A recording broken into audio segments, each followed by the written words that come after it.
के अंतर्गत अध्यापक के लिए श्रव्य सामग्री, अमुद्रित सामग्री के अंतर्गत श्रव्य सामग्री वह सामग्री जो हमारे कर्णेंद्रिय को या हमारे श्रवण इंद्रिय को प्रभावित करती है, उसके माध्यम से विद्यार्थी प्रत्यक्षीकरण कर सीखता है। तो उसके अंतर्गत अध्यापक के पास दो गैजेट्स या इंस्ट्रूमेंट या उपकरण है जिसका वह कक्षा में प्रयोग कर सकता है। पहला है रेडियो, दूसरा है टेप रिकॉर्डर। आप सभी अवगत हैं कि जो है शिक्षण अधिगम के अंतर्गत रेडियो पुराना सबसे जो है उपकरण है, और अभी अगर हम कहें तो अभी के हिसाब से भी इसकी उपयोगिता जो है कम नहीं हुई है और यह काफी उपयोगी सिद्ध हो रहा है। और दूर दराज के क्षेत्र, दूरस्थ शिक्षा से पढ़ने वाले हमारे विद्यार्थी, पहाड़ी या दूरगामी क्षेत्रों में रहने वाले हमारे विद्यार्थी, उन सभी के लिए जो है हमारे रेडियो जो है वो जनसंचार का माध्यम है और उसके माध्यम से सभी तक सूचनाएं कम पैसे में, कम लागत में, कम समय में प्रवाहित की जा सकती हैं, पहुंचाई जा सकती हैं, प्रसारित की जा सकती हैं। टेप रिकॉर्डर कि अगर अध्यापक को कहीं कोई वाणी दोष है या अध्यापक को कहीं किसी विषय वस्तु में थोड़ा सा भी जो है असहजता है तो वो अपनी उस विषय वस्तु को जो है रिकॉर्ड कर और अपने विद्यार्थियों को उसे सुना सकता है। और आजकल के माध्यम से, इंटरनेट के माध्यम से भी आप इसे प्रयोग कर सकते हैं कि अगर मैं इसमें वीडियो ऑफ कर देता हूं, अगर मैं जो है अभी फर्स्ट डे हमारा जो लेक्चर हुआ उसमें जो है मैं स्क्रीन शेयर कर रहा था तो जो है मेरा चित्र आपको नहीं दिखाई दे रहा था, तो वो भी जो है टेप रिकॉर्डर का आप कह सकते हैं कि सिर्फ वाणी के द्वारा ही हम अपने विद्यार्थियों को जो है प्रभावित करते हैं या अपने विद्यार्थियों का ज्ञान अर्जन करने में सहयोग करते हैं। दूसरी जो कैटेगरी है, दूसरा वर्गीकरण है अमुद्रित के अंतर्गत, वो है दृश्य। दृश्य के अंतर्गत सबसे पहली चीज हमने रखी है चार्ट।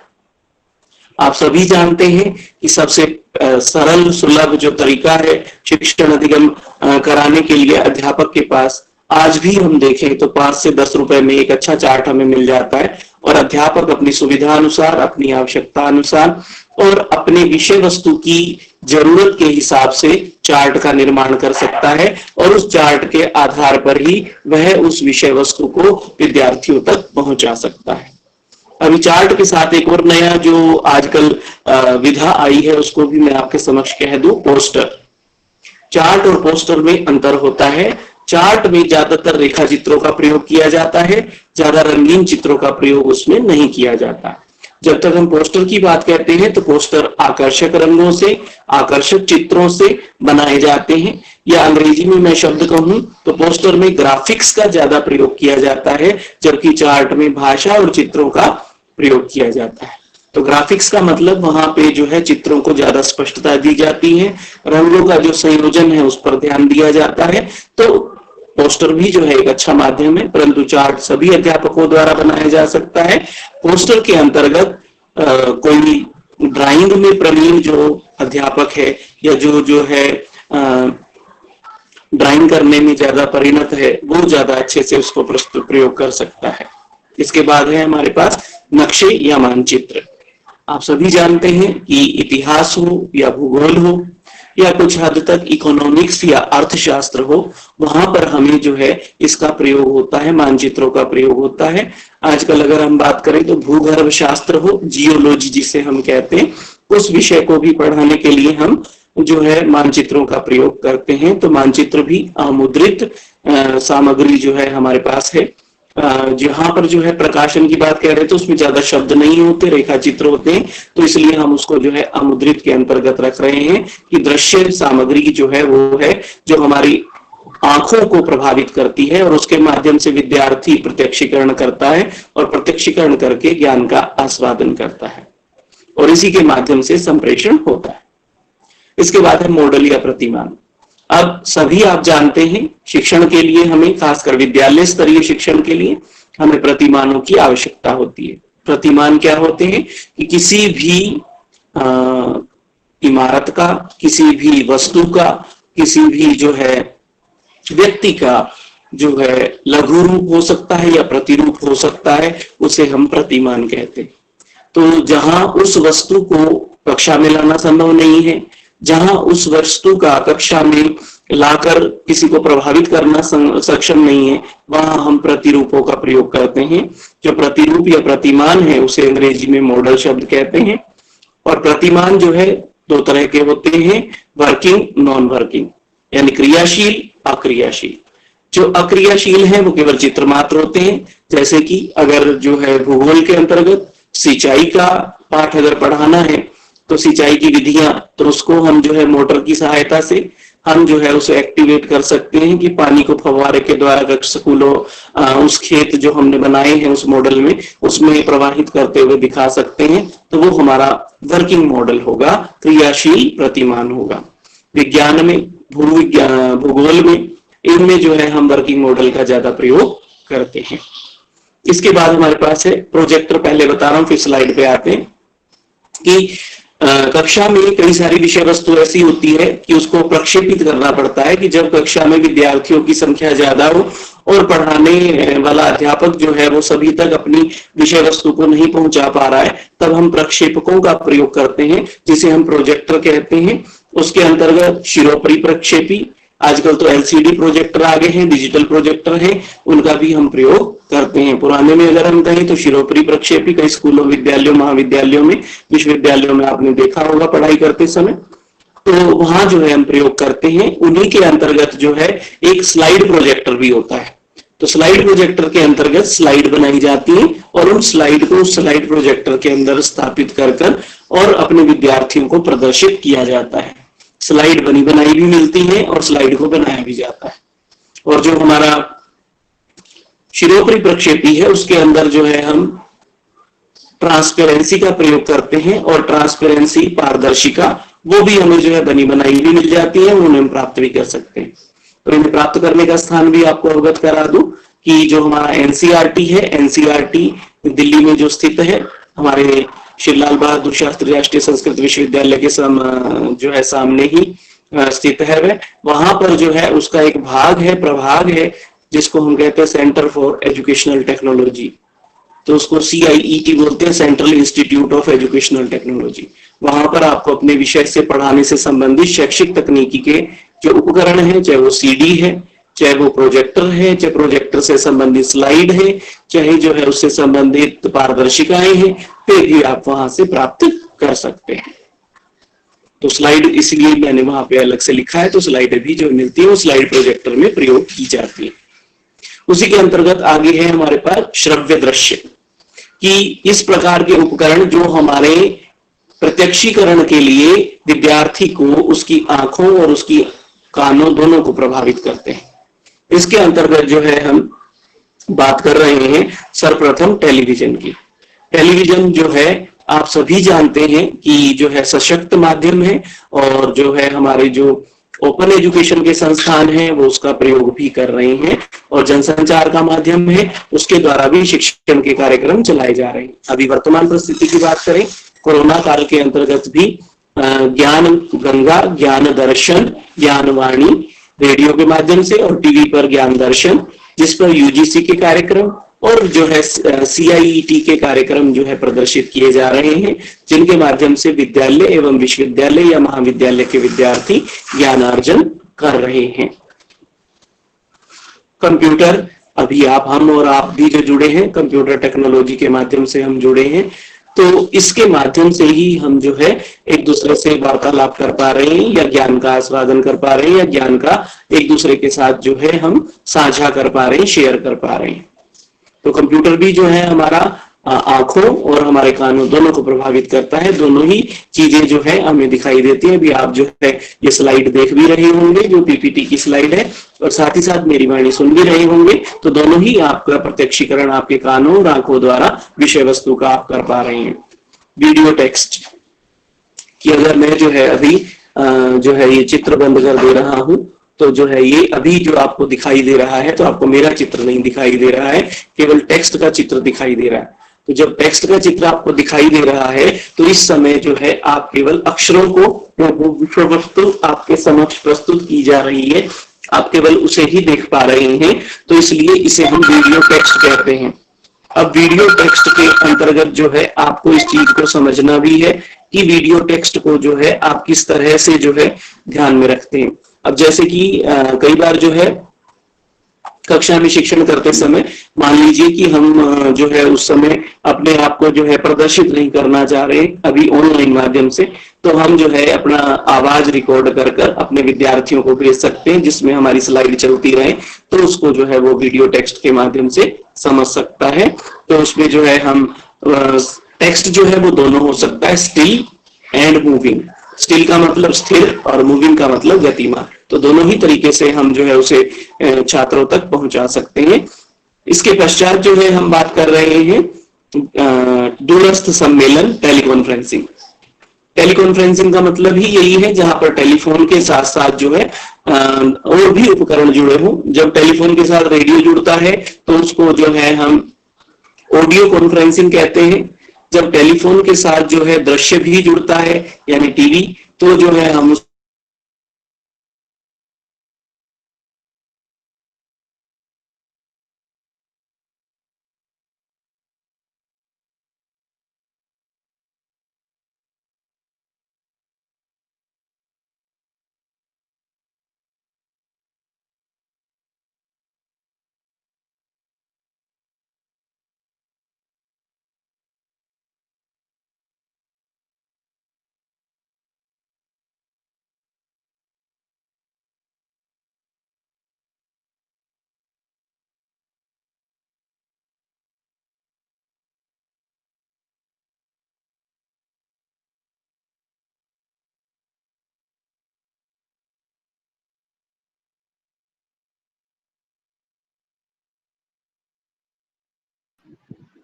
सर आवाज नहीं आ रही है।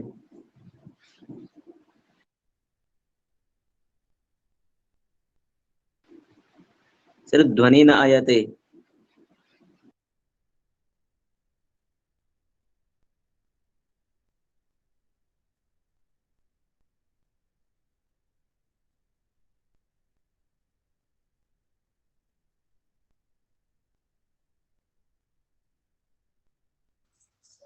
सर आवाज नहीं आ रही है आपकी। सर दोबारा जुड़ रहे हैं।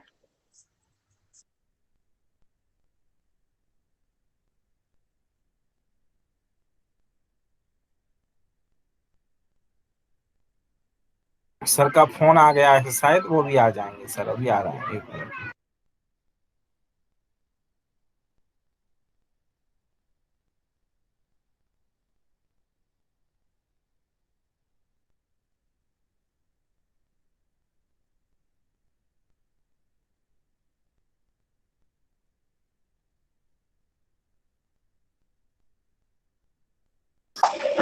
नेट की कनेक्टिविटी शायद चली गई थी, उसके लिए मैं क्षमा चाहूंगा। यहां तक जो है हमारे संप्रेषण माध्यम कंप्लीट हो जाते हैं। इसके लिए यहां तक जो है अगर आपको किसी को कोई प्रश्न है तो आप पूछ सकते हैं, नहीं तो हम आगे बढ़ते हैं। जी सर, मेरा ना कल वाली क्लास से एक प्रश्न है। जो संप्रेषण माध्यम में मुद्रित में आया था कि शोध जर्नल में, एक बार उसको समझा दीजिए। हाँ जी, शोध जर्नल जो है जहां कहीं पर भी हमारी शोध की पत्रिका शब्द उसे बोल देते हैं, परंतु वो पत्रिका नहीं है, वो शोध जर्नल है। वहां पर जो है हमारी जो शोध से संबंधित सामग्री है वो प्रदर्शित होती है, प्रकाशित होती है। तो अगर वो हमारी विषय वस्तु से संबद्ध है तो हम उसका भी अपनी कक्षा में शिक्षण के समय प्रयोग कर सकते हैं। Okay, thank you sir. Okay, हाँ ये गौरांग कुछ कहना चाहते हैं। हाँ गुरु जी, मुझे पिछले क्लास का एक क्वेश्चन है कि स्व अनुदेशित सामग्री, हाँ जी, इसके बारे में थोड़ा बताइए। हाँ जी गौरांग जी, जब भी हम पढ़ते हैं दूरस्थ शिक्षा में, हम जो है जो विषय वस्तु को पढ़ाने का तरीका है उसमें आप देखते होंगे कि छोटी छोटी किताबें जो है आपको दी जाती हैं विषय वस्तु के अध्ययन हेतु। तो वो जो लिखित सामग्री है जिसमें विषय वस्तु को छोटे छोटे भागों में विभाजित कर दिया जाता है, फिर उसके पश्चात उसके प्रश्न जो है निर्मित किए जाते हैं।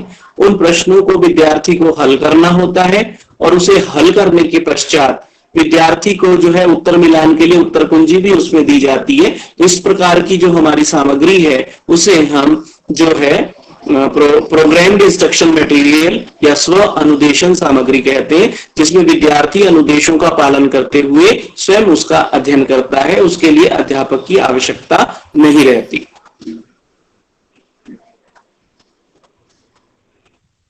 गुरु जी और एक आज का जो विषय हाँ है, जी, मॉडल आपने दो प्रकार का बताया है कि वर्किंग और नॉन वर्किंग, ये क्या है थोड़ा बताइए। जी, वर्किंग एंड नॉन वर्किंग का मतलब है कि जब हम केवल उस मॉडल को प्रदर्शित कर रहे हैं और जो उसकी क्रियाविधि है वो प्रदर्शित नहीं हो रही है।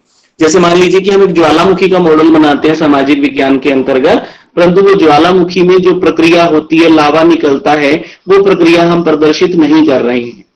परंतु अगर हम जो है वो प्रक्रिया उसके अंदर जो है कैल्शियम कार्बोनेट और उसकी रिएक्शन करके जो है हाइड्रोनाइट्रिक या जो है नाइट्रिक एसिड जो है उसके अंदर कंसंट्रेटेड डालते हैं, तो उसमें रिएक्शन होती है और उसमें से बुलबुले और वो चीजें निकलती दिखाई देती हैं। तो जो है उसे हम जो है एक्टिव मॉडल कहते हैं, वर्किंग मॉडल कहते हैं। सभी जगह वर्किंग मॉडल बनाना संभव भी नहीं होता है। कुछ विज्ञान और जो है या हमारे जो है सामाजिक विज्ञान में कुछ स्थानों पर इसका प्रयोग संभव होता है। भाषा में इसका वर्किंग मॉडल का प्रयोग करना संभव कई बार नहीं होता है, परंतु अगर विज्ञान से संबंधित कोई विषय वस्तु या सामग्री है तो हम इसका प्रयोग कर सकते हैं। जी गुरु जी, धन्यवाद गुरु जी। हाँ जी, बढ़े आगे या और कोई शालिनी? हाँ जी सर। हाँ सर, बेटा। संप्रेषण माध्यम से पहले एक पॉइंट था प्रकार, जिसमें कि उपयोग के आधार पर और प्रयुक्त माध्यम के आधार पर, ये आपने दो विभाग कर रखे थे। जी जी जी। तो सर इसके पॉइंट तो समझ में आ गए, शैक्षिक, लोक संचार वगैरह।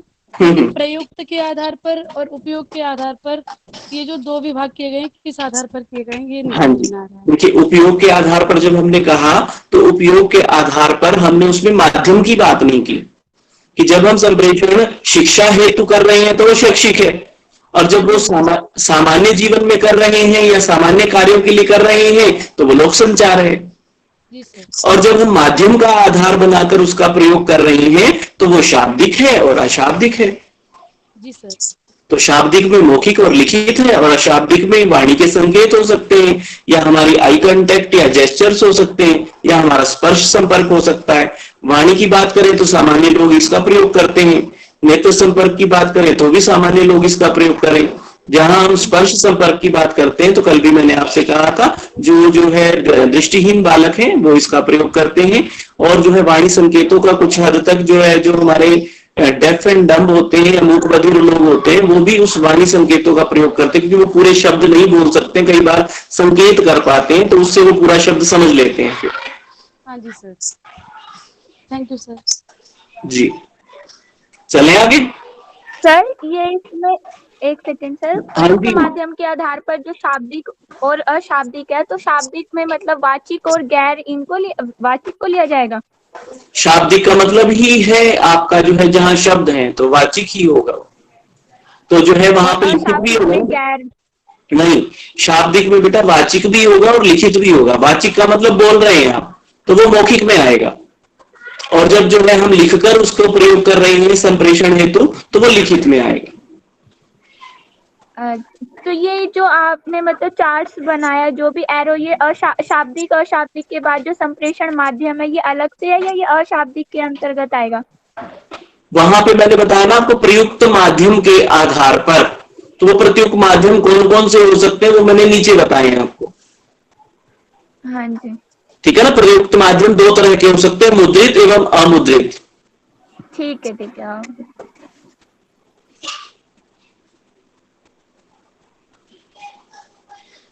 क्लियर? या और कोई संशय या प्रश्न है किसी का?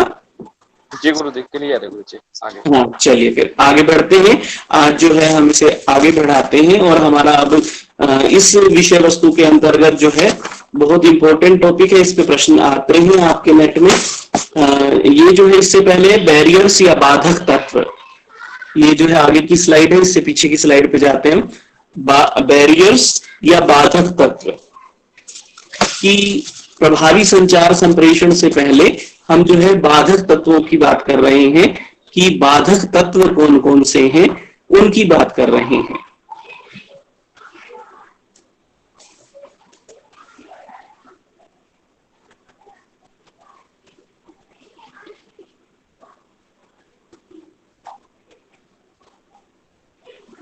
मैं शेयर कर दे रहा हूं अभी आपके साथ।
लगता है गुरु जी का नेटवर्क की वजह से वो डिस्कनेक्ट हो गए हैं, पुनः कनेक्ट हो रहे हैं।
नेटवर्क समस्या होने की वजह से शायद हम लोग कनेक्ट नहीं हो पा रहे गुरुजी। वेट कर लेते हैं, वेट करें थोड़ी सी देर, हम लोग वेट कर लेते हैं।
विश्वनाथ, जी गुरुजी।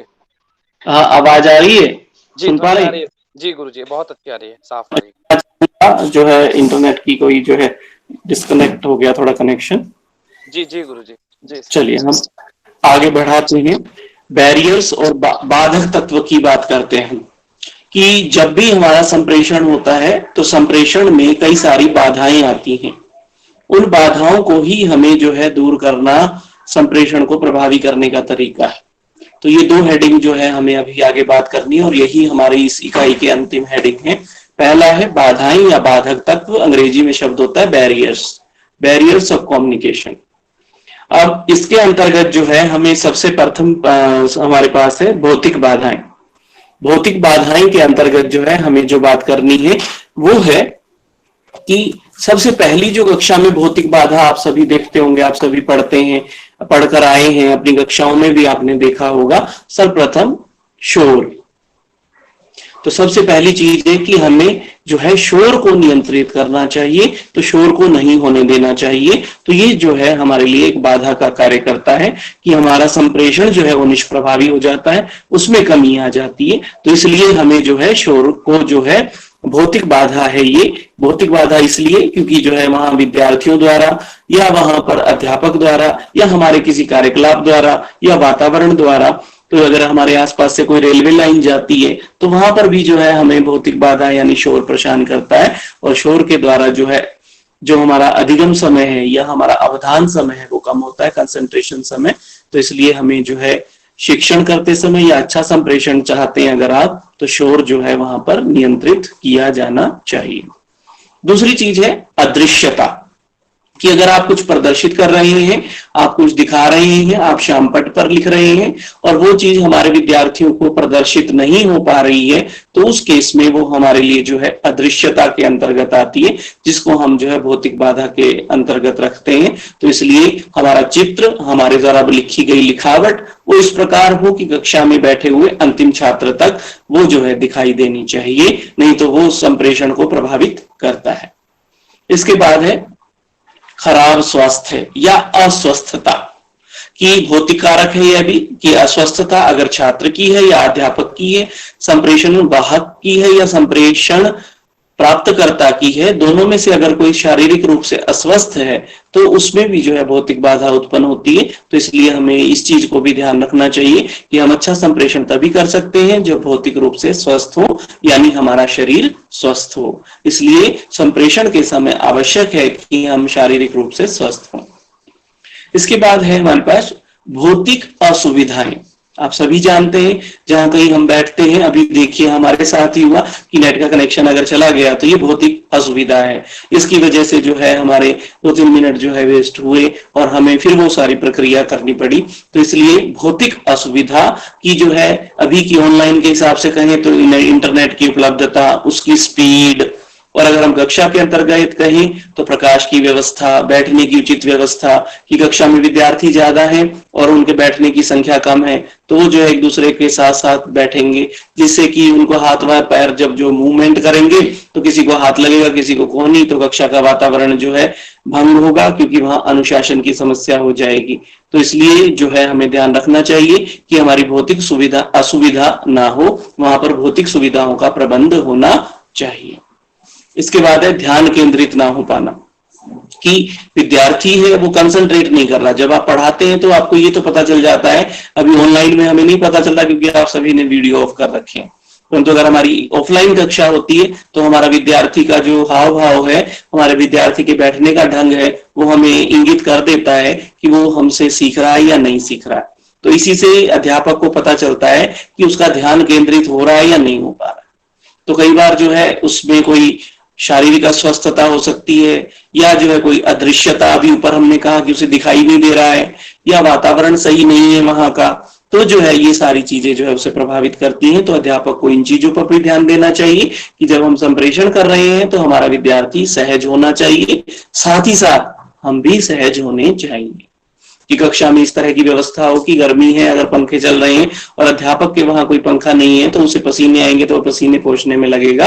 तो इसलिए यहाँ पर सुविधा की बात है तो वो दोनों के लिए है कि अध्यापक और विद्यार्थियों के लिए ही वातावरण जो है वो संप्रेषण को सुग्राही बनाने वाला होना चाहिए। दूसरी बात हम कर रहे हैं भाषा की बाधाएं। भाषा की बाधाएं मतलब भाषा से संबंधी बाधाएं। अब सबसे पहली चीज है कि हमें ये देखना चाहिए कि हम किस कक्षा में हैं। जो कक्षा को प्रभावित करने वाली भाषा है हमें उस भाषा का प्रयोग करना चाहिए। अगर जो है बच्चे हिंदी समझते हैं और हम संस्कृत या जो है तमिल का प्रयोग करेंगे तो उसका कोई फायदा नहीं। अगर मेरी अंग्रेजी अच्छी है और मैं कलिष्ट अंग्रेजी शब्दों का प्रयोग करूं और मेरे विद्यार्थियों को उतनी कलिष्ट अंग्रेजी नहीं आती तो उसका कोई लाभ नहीं है। तो इसलिए भाषा संबंधी प्रयोग के अंतर्गत सर्वप्रथम छात्रों को सुग्राही भाषा का प्रयोग किया जाना चाहिए। दूसरा कि अस्पष्ट शब्द नहीं बोलने चाहिए। जितना भी हो अध्यापक को स्पष्ट शब्दों का प्रयोग करना चाहिए। अस्पष्ट का मतलब कि कई बार ऐसा होता है कि एक आधा शब्द हमारी बोलने में साइलेंट रह जाता है। तो इसलिए अच्छा संप्रेषक वो होता है जिसके सभी शब्द स्पष्ट रूप से विद्यार्थियों को श्रवणीय हो, सुनने योग्य हो। दूसरा, अनावश्यक शब्दों का प्रयोग ना करें। अगर हम अपनी बात 2 शब्दों में कह सकते हैं तो हमें उन 2 शब्दों का ही प्रयोग करना चाहिए। उसके लिए 2 वाक्य अलग से बोलने की आवश्यकता नहीं है, क्योंकि वो बोझिल हो जाते हैं। क्योंकि आजकल टेक्नोलॉजी का युग है और हम सभी जो है ऑनलाइन माध्यम से पढ़ते हैं तो ज्यादातर सामग्री विद्यार्थी के पास होती है। तो अगर हम उस बात को ज्यादा एक्सटेंड करते हैं तो विद्यार्थी जो है बोर होने लगता है। तो इसलिए अनावश्यक शब्दों का प्रयोग ना करें। या अनावश्यक से एक और चीज भी स्पष्ट करनी है आपको। अनावश्यक का मतलब कि जिससे हमारे विद्यार्थियों के भाव प्रभावित हो, जिससे हमारे विद्यार्थियों की ईगो हर्ट हो, ऐसे शब्दों का भी प्रयोग अध्यापक को संप्रेषण के समय या कक्षा में नहीं करना चाहिए। इसके बाद है शब्दों को चबाकर बोलना। कई बार आप देखते होंगे, खासकर जो है अगर जो है कई अध्यापकों में ऐसा देखा जाता है कि वो कुछ शब्द जो है बोलने में, देखिए कल भी मैंने आपसे कहा था दिमाग की सोचने की स्पीड बहुत तेज होती है। अगर हम कहें तो दिमाग 1 मिनट में जो है लगभग 300 से 600 शब्द सोच के हमें बताता है। जब वो जीवा पर आते हैं तो हम बोलते समय जो है 100 से 200 शब्द जो है बोलते हैं 1 मिनट में के अंतर्गत। और अगर जब लिखने की बात आती है तो हम 50 से 60 शब्द ही लिख पाते हैं। तो इसलिए जो है यहाँ उसकी वजह से भी कई बार स्पीड मिसमैच की वजह से कई सारे शब्द जो है वो संप्रेषण में से गायब हो जाते हैं। तो इसलिए हमें ध्यान रखना चाहिए कि ये तभी होता है जब हम हड़बड़ाहट में होते हैं। अगर हम प्लान्ड टीचिंग के माध्यम से या जो है पूर्व नियोजन के आधार पर शिक्षण करते हैं तो हमारे विद्यार्थियों को सभी चीजें स्पष्ट रूप से सुनाई देती हैं और दिखाई भी देती हैं। तो इसलिए हमें जो है नियोजन के साथ ही संप्रेषण करना चाहिए। अगर हम नियोजित संप्रेषण नहीं करेंगे तो हमारे विद्यार्थियों को समझने में दिक्कत होगी और संप्रेषण जो है वो अपने उद्देश्य पूर्ण नहीं कर पाएगा। इसके पश्चात हमारे पास है त्रुटिपूर्ण उच्चारण।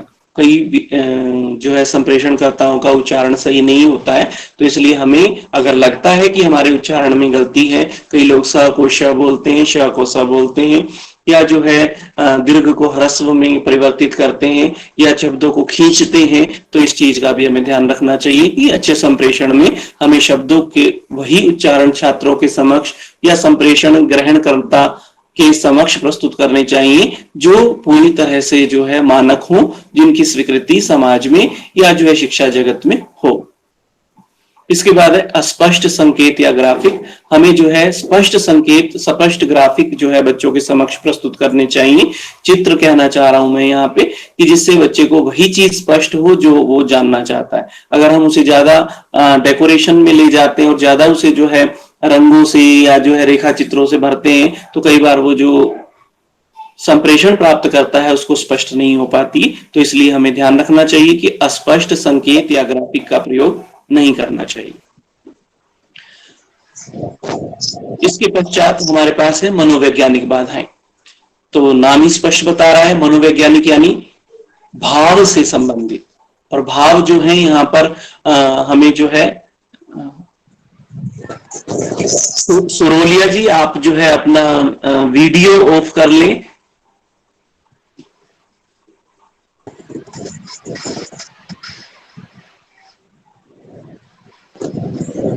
सुरोलिया जी आप अपना वीडियो कृपया ऑफ कर लें।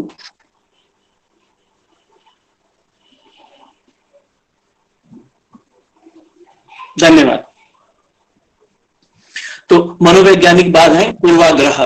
पूर्वाग्रह का मतलब कि हम पहले से ही मान लेते हैं कि हमारी जो परिस्थिति है कि हम, जैसे आप देखते होंगे कई बार हम जब पढ़ते हैं तो हम कई बार देख लेते हैं कि वह विद्यार्थी या अध्यापक जो है हम उससे समझ नहीं पाएंगे, या इस तरह के पूर्वाग्रह जब हम बना लेते हैं तो सीखने में फिर दिक्कत आती है। तो इसलिए हमें पूर्वाग्रह नहीं बनाने चाहिए एज ए संप्रेषण ग्रहणकर्ता की बात है। इसी प्रकार संप्रेषणकर्ता के समय भी कि आप ये ना सोचे कि ये कक्षा तो ऐसी है, इसमें ये विद्यार्थी नहीं समझ पाएंगे, इनको तो इस तरह से नहीं बताया जा सकता।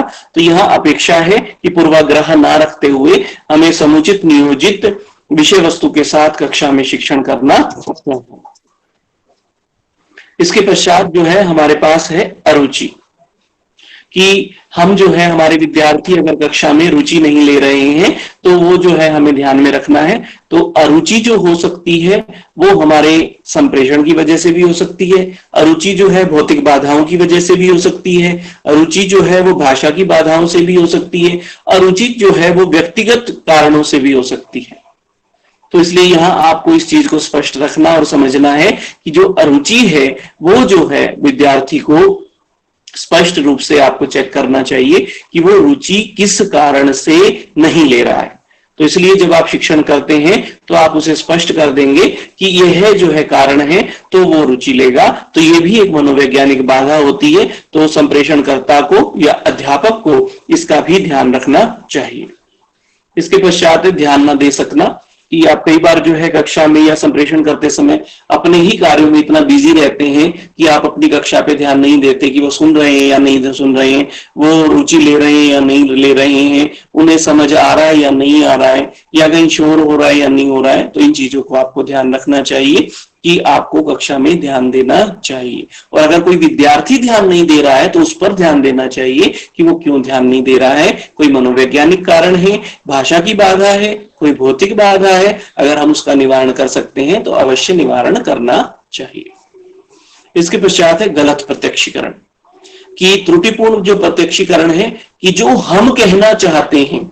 तो ये चीज एक अध्यापक के लिए बहुत इंपॉर्टेंट है कि जब भी हम कक्षा में कोई रेखा चित्र बनाते हैं या कक्षा में श्याम पट पर या किसी बोर्ड पर कुछ लिखते हैं तो वो जो है आपको स्पष्ट रखना चाहिए कि आप उसको इस प्रकार लिखें कि जो है विषय वस्तु जो है आपकी स्पष्ट रूप से विद्यार्थियों तक पहुंचे और जो आप कहना और समझाना चाहते हैं विद्यार्थी वही समझे। तो इसलिए मानक शब्दों का, मानक चित्रों का और मानक मानचित्रों का ही प्रयोग करना चाहिए ताकि विद्यार्थी गलत प्रत्यक्षीकरण ना करे। इसके पश्चात है चिंता, कि अगर संप्रेषण करने वाला या संप्रेषण ग्रहण करने वाला दोनों में ही अगर किसी को चिंता है, ज्यादा स्ट्रेस ले रखी है उसने, तो भी संप्रेषण अच्छा नहीं होगा।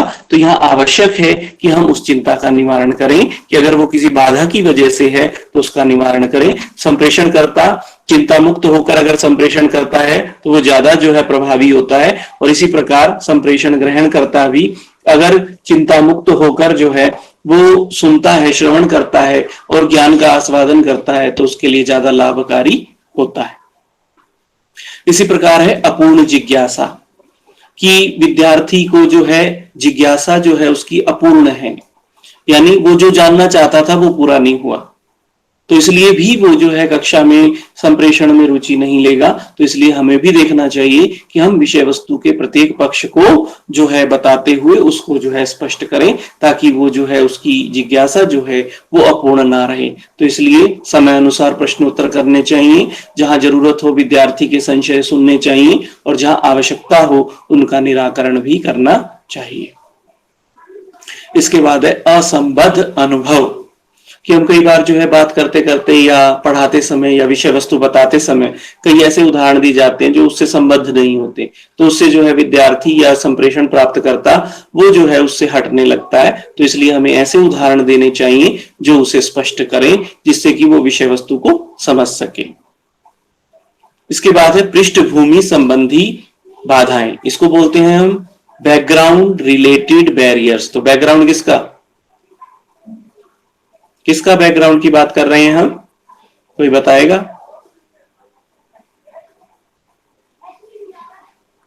छात्र और अध्यापक दोनों के। सर वो उसकी पृष्ठभूमि कहती है कि छात्र मानसिक रूप से परेशान है अपनी पृष्ठभूमि की वजह से, या अध्यापक की पृष्ठभूमि वो मानसिक रूप से परेशान है अपने घर की किसी कला की वजह से। तो दोनों की पृष्ठभूमि यहाँ पर मायने रखती है। बिल्कुल।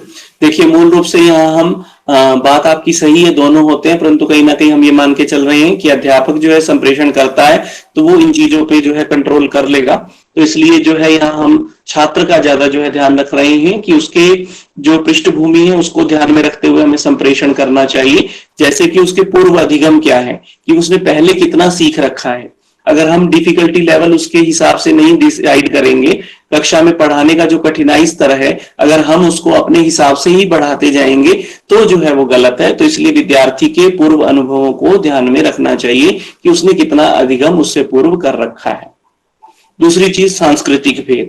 सांस्कृतिक भेद कल्चरल डिफरेंसेस, कि अगर किसी कल्चर का मतलब यहाँ पे कल्चर हम कहते हैं तो कल्चर मतलब संस्कृति, कि सांस्कृतिक मतलब कोई जनजाति का बच्चा है, या हम किसी ऐसे स्कूल में पढ़ाते हैं कि वहाँ जनजातीय बच्चे हैं और हम जो है सामान्य जो है परिवेश में रहने वाले अध्यापक हैं, तो हमें उसका भी ध्यान में रखना है, उस पृष्ठभूमि का भी, कि हमें इस तरह की कोई बात या इस तरह की कोई संप्रेषण नहीं करना है जिससे कि उसकी कोई भावनाएं आहत हो और उसका अधिगम पथ जो है वो जो है उसमें अवरोध उत्पन्न हो या बाधा उत्पन्न हो।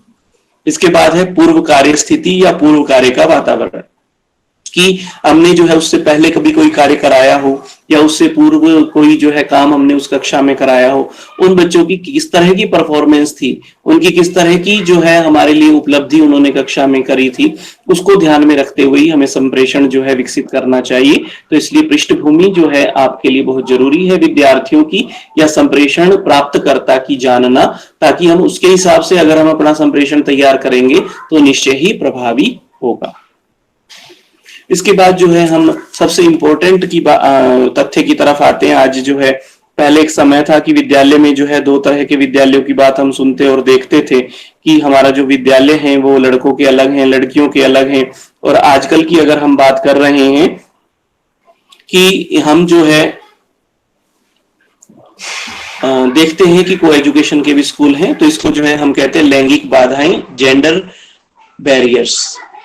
तो आप सभी को ये भी जानना चाहिए, समझना चाहिए कि अगर कक्षा में महिलाएं हैं या पुरुष हैं, या हम महिला या पुरुष हैं, तो उस चीज को भी हमें जो है ध्यान में रखना चाहिए कि जैसा कि रिसर्चेज भी कहती हैं कि मैन और वुमेन में डिफरेंस है या लेडी और जेंट्स में डिफरेंस है। जो गर्ल्स और बॉयज में डिफरेंस है। बायोलॉजिकल डिफरेंस की बात हम नहीं कर रहे हैं, वो आप सभी जानते हैं कि वो जो है लैंगिक रूप से अलग हैं, वो सभी आप अवगत हैं। मानसिक रूप से यहाँ हम बात कहना चाह रहे हैं कि जो लड़का या लड़की है, उन दोनों के स्पीच पैटर्न्स, उन दोनों की बोलने की क्षमता, उनके में भी डिफरेंस आता है। कहा जाता है कि जब पुरुष बात करता है तो वो केवल अपने दिमाग के बाएं पक्ष का प्रयोग करता है, परंतु जगह अगर स्त्री जो है बात कर रही है या संप्रेषण कर रही है तो वो बाएं और दाएं दोनों तरह का जो है, दोनों मस्तिष्क का प्रयोग करके अपना वाचन करती है। तो इसलिए जो है महिलाएं ज्यादा बात कर सकती हैं, और इसका भी प्रमाण है कि पुरुष जब बात करते हैं तो वो जो है 7,000 शब्दों के आसपास जो है वो बोल सकते हैं, और जबकि महिलाओं की जब हम बात करते हैं वो लगभग जो है एक दिन के अंदर, बात कर रहा हूं मैं कि एक दिन के अंदर महिलाएं जो है 22,000 से 25,000 शब्दों को जो है वाचन कर सकती हैं, बोलती हैं, बात कहती हैं, जबकि पुरुष जो है 7,000 से 10,000 का बात कर सकते हैं। तो इसका मतलब यहाँ पे ये है कि जब पुरुष जो बात करता है वो ज्यादा लीनियर होती है, सीधी होती है, वो जो है उसका स्पीच पैटर्न थोड़ा डिफरेंट होता है, जबकि महिला की जो बात होती है उसमें इमोशंस होते हैं, उसमें भाव होते हैं, संवेग होते हैं। तो इसलिए इन चीजों को भी आपको ध्यान में रखना है कि अगर आप पुरुष हैं और महिलाओं की कक्षा में हैं तो जो है आपको इस चीज का ध्यान रखना है। और अगर आप महिला हैं, पुरुषों की कक्षा में हैं, या अगर हम महिला पुरुष हैं और हमारी कक्षा में दोनों ही लिंगों के बच्चे पढ़ रहे हैं, तो आजकल तो तीसरे लिंग की भी बात करी जाती है समावेशी शिक्षा में, परंतु कहीं ना कहीं वो उनमें कवर हो जाते हैं, ऐसा ही हम मानकर आगे बढ़ते हैं। तो इसलिए इस चीज को जो है आपको ध्यान में रखना है कि लैंगिक बाधाएं, जो स्त्री पुरुष का भेद है, उसको ध्यान में रखते हुए कक्षा में जो है आपको संप्रेषण करना चाहिए कि आपकी कक्षा कैसी है और आप किस लिंग को जो है रिप्रेजेंट कर रहे हैं, उसके आधार पर आपको अपना संप्रेषण जो है वो निर्धारित करना चाहिए। इसके बाद है अंतर्व्यक्तिक बाधाएं। अंतर्व्यक्तिक का मतलब व्यक्ति के अंदर ही कई सारे जो है डिफरेंसेस होते हैं, तो उसको जो है हम इंटरपर्सनल यानी हमारी पर्सनैलिटी में ही कई सारी बाधाएं हो सकती हैं। पहली चीज है अभिव्यक्ति, कि हमारा एक्सप्रेशन कितना है। हम अभी ऊपर हमने बात की भाषा की बाधाएं, हमने बात की भौतिक बाधाएं, हमने बात की मनोवैज्ञानिक बाधाएं, और हमने बात की लैंगिक बाधाएं। तो इसलिए इसके अंदर अंतर्व्यक्तिक की बात करें तो जो है हमारी सबसे पहली चीज है अभिव्यक्ति, एक्सप्रेशन। तो ये भी एक बहुत बड़ा पर्सनैलिटी फैक्टर है कि सभी लोग बोलने में अच्छे नहीं होते, सभी की भाषा सभी को प्रभावित करे ऐसा भी जरूरी नहीं होता, परंतु अगर हम अध्यापक प्रोफेशन में हैं तो हमें सभी को प्रभावित भी करना है और अपना शिक्षण भी करना है। तो इसलिए यहां हमें देखना है कि हमारी अभिव्यक्ति को हम कैसे इंप्रूव कर सकते हैं, किस तरह से सुधार सकते हैं, ताकि वो हमारे संप्रेषण में, संचार में, हमारे शिक्षण में बाधा ना बने। तो इसलिए अभिव्यक्ति यहाँ पे कहने का मकसद यही है कि हम अपने शब्दों को अपनी भाषा के माध्यम से विद्यार्थियों तक सहजता से अपने ज्ञान को संचारित कर सकें, ये चीज हमें ध्यान में रखनी चाहिए।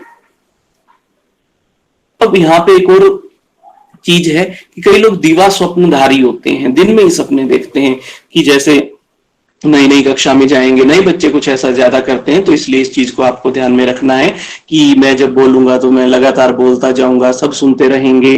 तो वो इस तरह की स्थिति जो है अभी आजकल नहीं है, वो गुरुजी वाला सिस्टम नहीं है। आज हमारा विद्यार्थी अपेक्षा करता है कि वो जो है जहां कहीं हम गलत हैं तो हमें सही करता है, और जहां उसे जरूरत है कि उसे समझ नहीं आया तो वो हमसे प्रश्न भी पूछता है, और इंटरनेट उसके पास है तो उसमें वो जो है कहीं कोई कमी या अवरोध है तो वो उसको जो है समझ लेता है और हमें भी जो है आवश्यकता अनुसार सही कर देता है। तो इसलिए इसमें असहज होने की भी आवश्यकता नहीं, क्योंकि अध्यापक भी मनुष्य है, उसकी भी सीमा है। तो अगर हमें हमारा विद्यार्थी कुछ सिखा रहा है तो हमें भी सीखने में सहज होना चाहिए, इसमें कोई जो है हमें पूर्वाग्रह नहीं रखने चाहिए। इसके बाद जो है अनुभव, कि हमारे जो अनुभव हैं वो भी हमारी बाधा हो जाती है। कई बार जो है ज्यादा एक्सपीरियंस टीचर है और हमें कोई छोटी कक्षा पढ़ाने को मिल जाती है तो वो भी जो है बाधा हो जाती है, क्योंकि हमारी एक्सपीरियंस इतना ज्यादा है कि विद्यार्थी के लेवल पर नहीं जा पा रहे हैं हम। या कई बार अनएक्सपीरियंस्ड व्यक्ति और बहुत एक्सपीरियंस वाली बड़ी कक्षा उसको मिल गई है तो वो वहां स्थापित नहीं हो पाता। तो इसलिए अनुभव भी जो है हमारे संप्रेषण को प्रभावित करते हैं। इसके बाद है आयु। आयु भी जो है प्रभावित करती है, क्योंकि आयु जो है अगर छोटी आयु में कोई जो है बड़ी कक्षा में जाता है तो तो उसको थोड़ी सी असहजता वहां पर होती है। तो संप्रेषण जो है करते समय हमें इन चीजों का भी ध्यान में रखना चाहिए कि अपनी आयु के अनुसार, जैसे कई बार जो है हम इमीडिएटली आप जो है JRF हो गया और आप स्कूल में जो है पढ़ाने या कॉलेज में यूनिवर्सिटी में पढ़ाने चले गए और बड़ी कक्षा है उसमें कई जो है आपसे भी बड़ी आयु के विद्यार्थी आपके समक्ष बैठे हैं और आप अनुभव की बात कर रहे हैं, तो विद्यार्थी आपके अनुभव को शायद नहीं मानेंगे। तो इसलिए संप्रेषण करते समय इस चीज को आपको ध्यान में रखना है कि आपकी आयु के अनुरूप ही आप बात करें, तो विद्यार्थियों पे ज्यादा प्रभाव पड़ेगा, संप्रेषण ज्यादा अच्छा होगा। इसके बाद जो है आर्थिक कारक भी होते हैं जो है संप्रेषण को प्रभावित करते हैं। आर्थिक का मतलब कि हमारी कक्षा में आजकल आप देखते हैं भारत सरकार ने जो है शिक्षा के अधिनियम के अंतर्गत यह किया है कि 25% सीटें जो है गरीब छात्रों को दी जाएं। तो अगर आप स्कूल में जाते हैं और कल को जो है ऐसा ही कुछ जो है विद्यालय में, महाविद्यालयों में भी लागू हो जाए, या महाविद्यालयों में भी आर्थिक रूप से कमजोर भी कई बच्चे होते हैं, तो कई बार यूनिफॉर्म को लेके या कई बार जो है किसी पुस्तक को लेकर या कुछ इस तरह की भी जो है बाधाएं हमें आती हैं, तो हमें उसका भी ध्यान रखना है कि हमें किसी की आर्थिक स्थिति का जो है परिहास नहीं करना है, जिससे कि हमारा संप्रेषण जो है वो प्रभावित ना हो। राजनीतिक की आप किसी एक राजनीतिक विचारधारा के हैं और जो है कक्षा में आपको जो है एज ए UGC के नियम के अनुसार कि अगर आप शिक्षक हैं तो आप किसी एक विचारधारा को जो है आप अग्रसारित नहीं करेंगे, तो ये आपका एथिक्स है, इसको ही जो है आपको ध्यान में रखते हुए आपको जो है आगे बढ़ना है। तो किसी राजनीतिक विचारधारा को भी, जिससे कि हमारी कक्षा में कोई ग्रुप बन जाए या जो है गुट बन जाए और वहां जो है संप्रेषण की जगह कुछ और ही हो जाए, तो इसलिए इस चीज को आपको ध्यान रखना है। सामाजिक कि समाज में कई सारी कुरीतियां परिस्थितियां भी होती हैं, परंतु जिससे किसी के भावनाएं आहत हो, इस तरह का संप्रेषण हमें नहीं करना चाहिए। प्रजातीय कि आप सभी जानते हैं कि प्रजातीय का यहाँ कहने का मकसद ये इंडिया में इतना ज्यादा प्रजातीय नहीं है, प्र हट जाता है, यहाँ जातीय हो जाता है। तो इसलिए जो है प्रजाति का मतलब काले गोरे जैसे अंग्रेज हैं या अमेरिका में हैं, तो वहां जो है प्रजाति के आधार पर नस्ल भेद जिसे हम कहते हैं, और यहाँ पर हमारे यहाँ का आप सभी जानते हैं जाति का सिस्टम है। तो इसलिए जातीय आधार पर भी किस तरह की आप जो है किसी की भावनाओं को आहत करने वाले वाक्य या शब्द या संप्रेषण ना करें जिससे किसी की भावनाएं आहत हो। संगठन कि अगर आप किसी संगठन से जुड़े हुए हैं तो उस संगठन का प्रचार आप अपनी कक्षा में ना करें। अगर आप किसी संगठन को पसंद करते हैं तो उस संगठन से जुड़ने के लिए लोगों को जो है आप कक्षा में जो है आप संप्रेषण में उन्हें जो है ना इंगित करें। सामान्य आपका जो संगठन का कार्य है वो संगठन में करिए और आपका जो संप्रेषण विद्यालय का या महाविद्यालय का विश्वविद्यालय का है वहां पर करिए। अंत में सिर्फ एक और बाधा है, वो है धार्मिक बाधा। आप सभी जानते हैं कि भारतीय परिवेश में भी धर्म जो है एक बहुत इंपॉर्टेंट रोल प्ले करता है, और सभी संस्कृत शास्त्र के विद्यार्थी हैं तो वहां बहुत उसका जो है एक इंटीग्रल पार्ट भी वो है।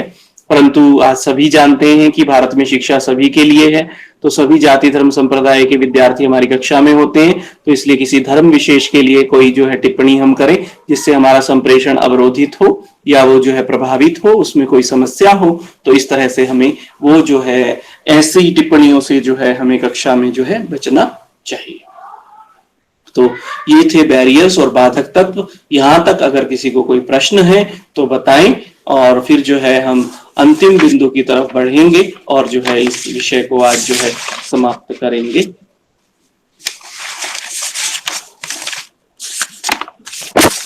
राम सर अभिरुचि में अंतर जानना है। हाँ रुचि सर, अभिरुचि और अभिवृत्ति। हाँ जी, जब हम अभिरुचि की बात कर रहे हैं तो अभिरुचि की बात और अभिवृत्ति की बात में दोनों में अंतर है। अभिवृत्ति जब है तो वो एटीट्यूड है। एटीट्यूड का मतलब आपका नजरिया, दृष्टिकोण, कि किसी चीज को आप देखते हैं तो वो दृष्टि उसके प्रति आपकी सकारात्मक है या नकारात्मक है, आप उसके साथ किस तरह से आपकी जो फीलिंग्स या आपके भाव जो हैं जुड़े हुए हैं, वो दृष्टिकोण की बात होती है। उसको हम अभिवृत्ति के अंतर्गत कह सकते हैं। तो जो है अभिवृत्ति जो है वो एक भाव है जिसके द्वारा आप किसी चीज के प्रति अपना झुकाव देख सकते हैं कि आप कितना उस चीज के प्रति लगाव या झुकाव रखते हैं।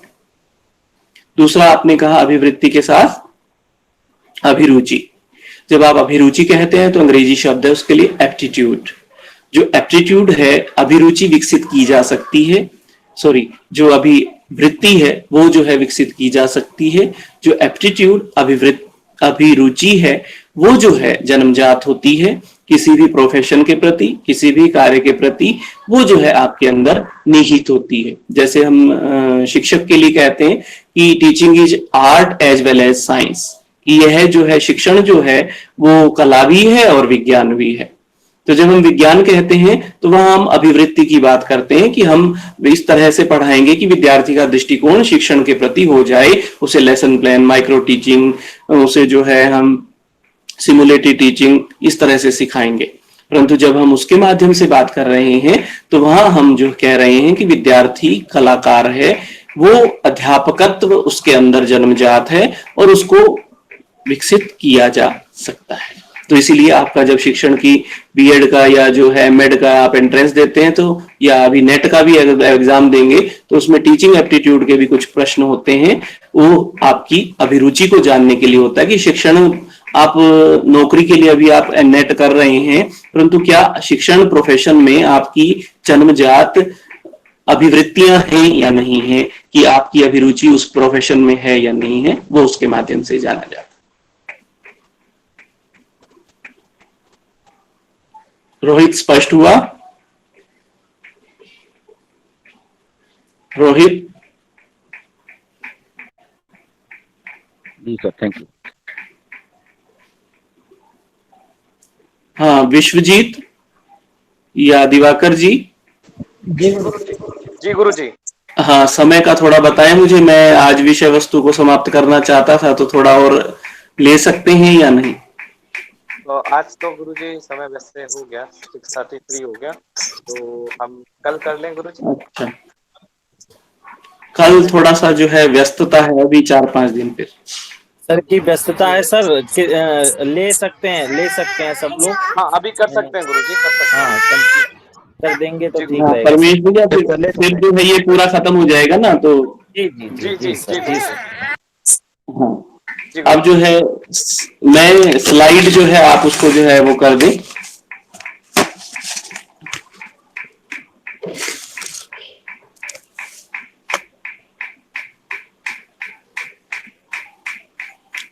अब आगे हमें बात करनी है प्रभावी कक्षा कक्ष संचार या संप्रेषण, इफेक्टिव क्लासरूम कम्युनिकेशन। तो ये पॉइंट अलग है, परंतु जो अभी हमने बात की कि अगर हम इसे समझना चाहें एक सिंपल से पॉइंट में, तो केवल इतनी ही बात है कि जो बाधाएं हैं उन बाधाओं को हम हटा दें तो जो है संप्रेषण हमारा प्रभावी हो जाएगा। तो इसलिए जो बाधाएं हैं उन बाधाओं को दूर करना है, चाहे वो भाषा से संबंधित है, चाहे वो लैंगिक है, चाहे जो है वो मनोवैज्ञानिक है, चाहे जो है हमारे अंतर्वैयक्तिक है, चाहे राजनीतिक है, चाहे धर्म से संबंधित है, या जो है जो भी हमारे संप्रेषण को प्रभावित करने वाली बाधा है, उन समस्त बाधाओं का हमें निवारण करना है। और जब वो बाधा को जो है हम निवारित कर देंगे, उन बैरियर्स को हम हटा देंगे, तो हमारा जो कक्षा का संप्रेषण है वो प्रभावी हो जाएगा। तो उसी में से मैंने कुछ पॉइंट जो है ये आपके समक्ष प्रस्तुत किए हैं, उसकी बात हम कर रहे हैं। तो उसको मैं जो है पॉइंट वाइज बताता जाऊंगा, जहां मुझे लगेगा एक्सप्लेन करने की जरूरत है मैं बता दूंगा। तो प्रभावी कक्षा कक्ष संचार या संप्रेषण के लिए सबसे पहली चीज है कि सरल, सुबोध तथा स्पष्ट भाषा का प्रयोग। आप कितने विद्वान हैं, कितनी कलिष्ठ संस्कृत, अंग्रेजी, हिंदी या अन्य भारतीय भाषा जानते हैं, उसका कोई महत्व नहीं है।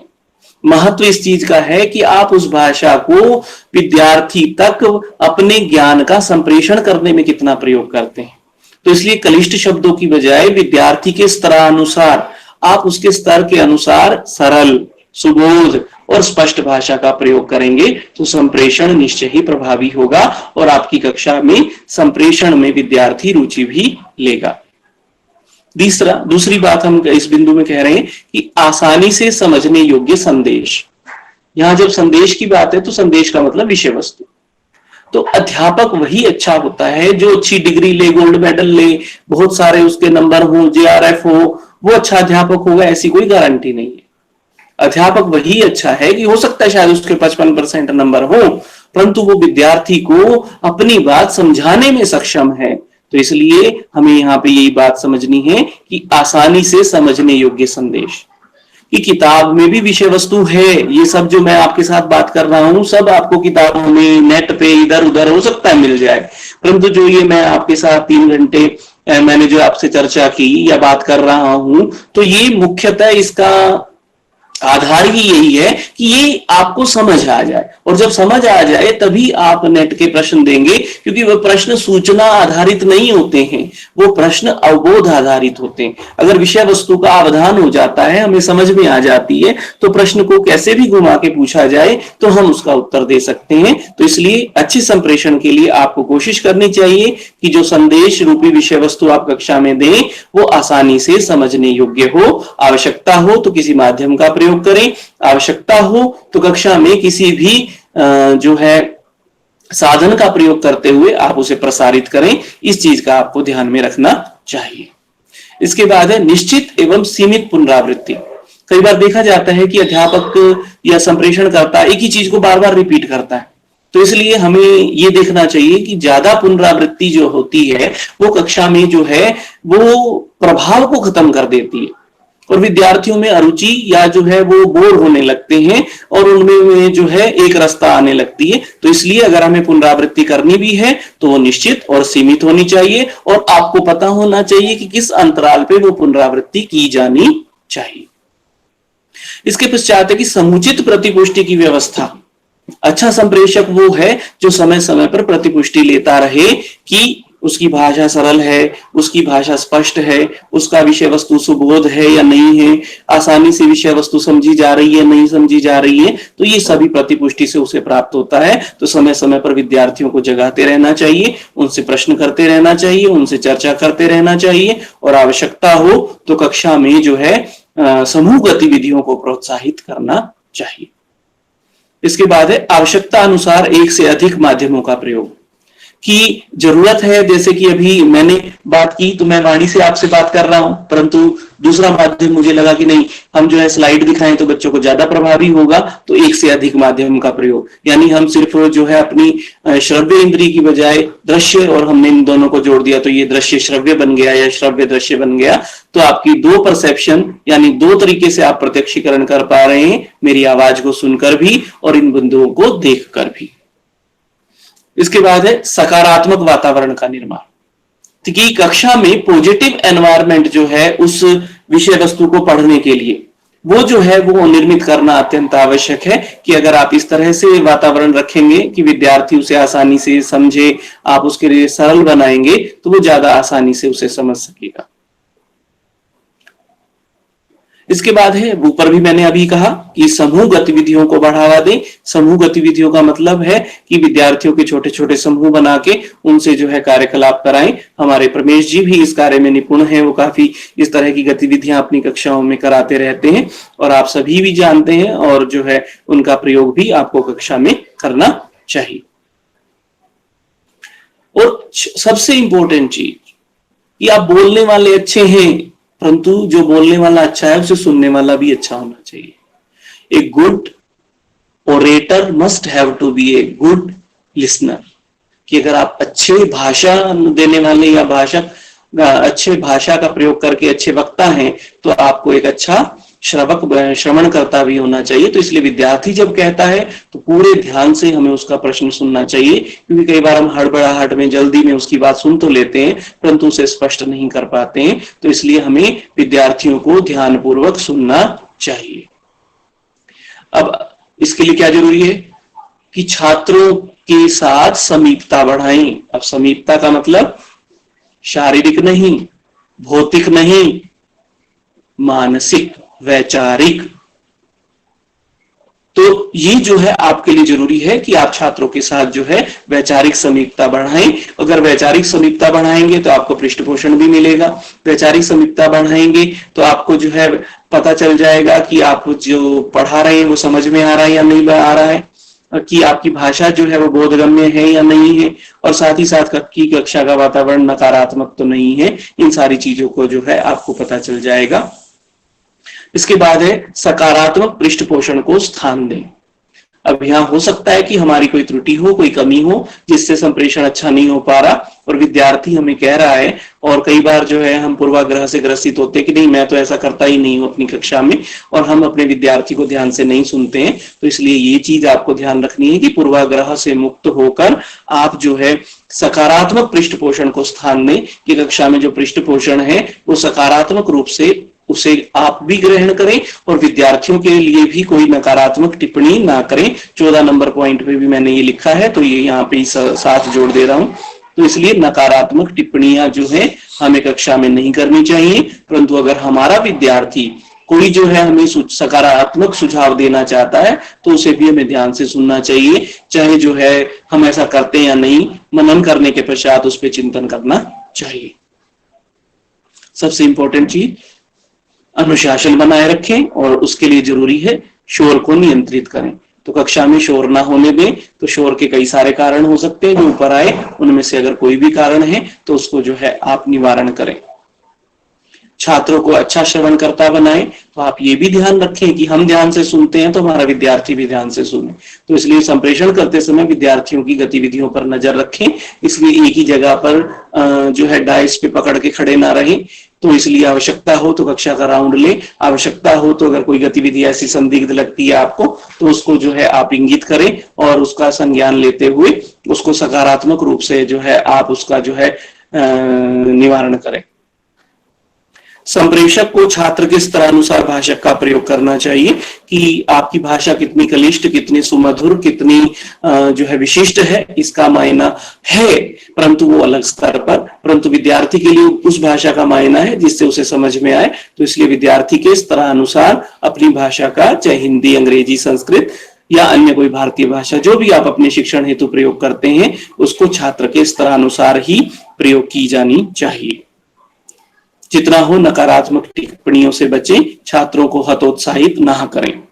तो इसके लिए जरूरी क्या है कि छात्रों को निरंतर प्रोत्साहित करते रहें, जहां जरूरत हो उन्हें अग्रसारित करते रहें। तो इसलिए हमेशा ही छात्रों के प्रति सकारात्मक दृष्टिकोण रखें। अगर हम इन सभी चीजों का अनुसरण करते हैं और पीछे में चर्चा की गई, पूर्व में चर्चा की गई बाधाओं का निवारण करते हैं तो निश्चय ही एक प्रभावी कक्षा कक्ष संचार या संप्रेषण करने में हम सक्षम होंगे। मेरी तरफ से मैं विषय वस्तु के संदर्भ में अब बात करना जो है अब मैं समाप्त करना चाहूंगा। तो यहाँ तक जो है हमने ये चौथी इकाई पूर्ण रूप से संचार की पढ़ ली। हर एक टॉपिक मैंने आपके साथ डिस्कस कर दिया। अगर आपका कोई प्रश्न है तो आप पूछ सकते हैं।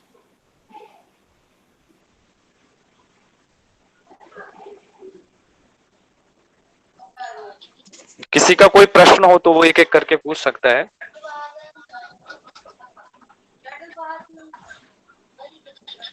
शायद गुरुजी किसी का प्रश्न नहीं है।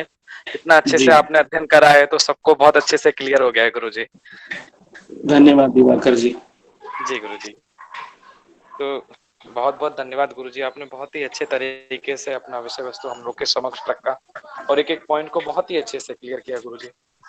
तो गुरुजी आपका बहुत बहुत आभार, बहुत बहुत धन्यवाद। हृदय से वंदन, अभिनंदन गुरुजी आपका।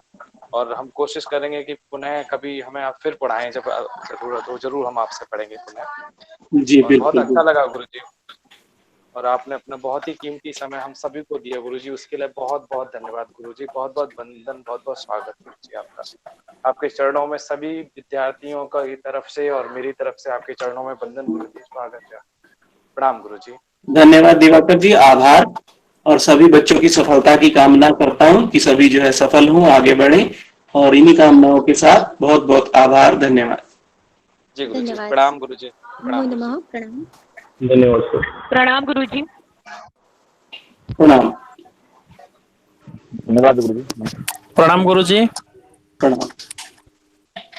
प्रणाम विश्वनाथ जी। प्रणाम। जी गुरुजी।